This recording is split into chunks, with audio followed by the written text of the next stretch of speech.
Number 4.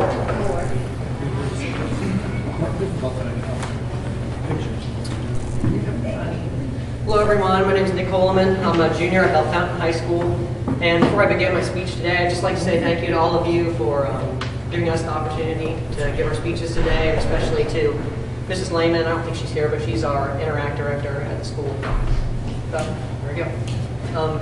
Mahatma Gandhi once said, "Anger and intolerance are the enemies of correct understanding." Just a few short weeks ago, my eyes were opened to the truth of this statement, and the experience that opened my eyes has not left me since. I sat in my Sunday school classroom that day, like I did every Sunday after church, as I waited with the rest of the 11th and 12th graders for the arrival of our new teacher.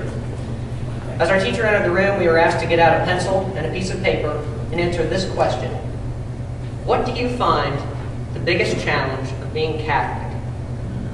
Now, one might expect the students to have answered something like going to church every Sunday, attending confession, following the 10 Commandments. But as each student shared their response, every answer was the same: being teased by other kids at school for being Catholic. Now, at first, this response did not surprise me. I too had experienced the abuse at school, and my answer was the same as everyone else's. But later, as I pondered the situation, it troubled me. I could not comprehend what was so terrible about being Catholic. It disturbed me that in a country so diverse and so accepting, that one must still suffer religious discrimination. As I thought about this, I pondered the four-way test in my head and asked myself the 4 ways. Is it the truth? Is it fair to all concerned? Will it build goodwill and better friendships? And will it be beneficial to all concerned? Now, is it the truth, I thought? It is true that I am Catholic, but it is not true that this makes me any less of a person, nor is that true for anyone else of any other faith or creed. We live in a country consisting of people from nearly every race, ethnicity, religion. There are doctors, congressmen, senators, businessmen, highly educated people, great role models and leaders from nearly every religion. So why should faith be a measure of a person's worth? Religious discrimination and stereotypes are not true. The only true measure of a person's value is their character and the way in which they treat others. Next, I asked myself, is this treatment fair to all concerned? I don't believe it's fair at all.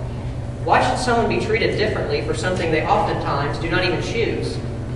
One's faith is typically part of their family tradition and is oftentimes taught by their parents. I believe all of you would agree it is wrong to judge a person by the color of their skin. So why should faith be any different? It is highly stressed in our society today not to judge other people because of their skin color, their gender, their race. So why is religious discrimination still so prevalent in our society? I find this extremely unfair. Next, I ask you, will religious discrimination build goodwill and better friendships? I think we can all agree the answer is no. On the contrary, religious discrimination builds hatred and tears friendships apart. When we close our minds and refuse to accept another person based solely on their faith, then we completely eliminate the possibility of building a friendship with that person. But if instead we open our minds and allow ourselves to befriend others who are different from us, then we can create valuable relationships and maybe even learn something new. I believe if everyone in our world did this, then we would live in a much more tolerant place today. Finally, I ask, is religious discrimination beneficial to all concerned? I don't believe it benefits anyone. I or my other friends in the classroom that day surely did not benefit from the teasing that we received.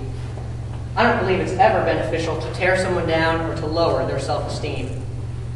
Not only does this treatment alienate the victim, but it also denies the alienator a possible friendship with or a better understanding of the other person. It is my belief that discriminating against or judging another person because of their faith builds only anger, hatred, and misunderstanding. After analyzing my situation in this way, I realized that this circumstance was not unique to me or the others in the classroom that day.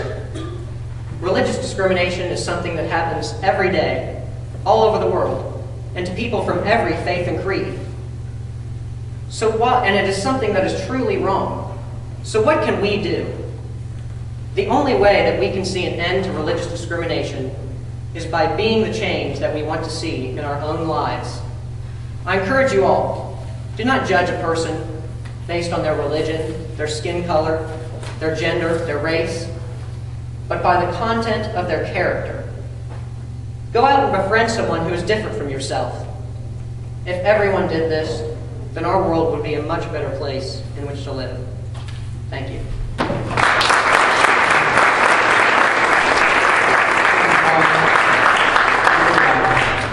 Okay, I believe we are on now to participant number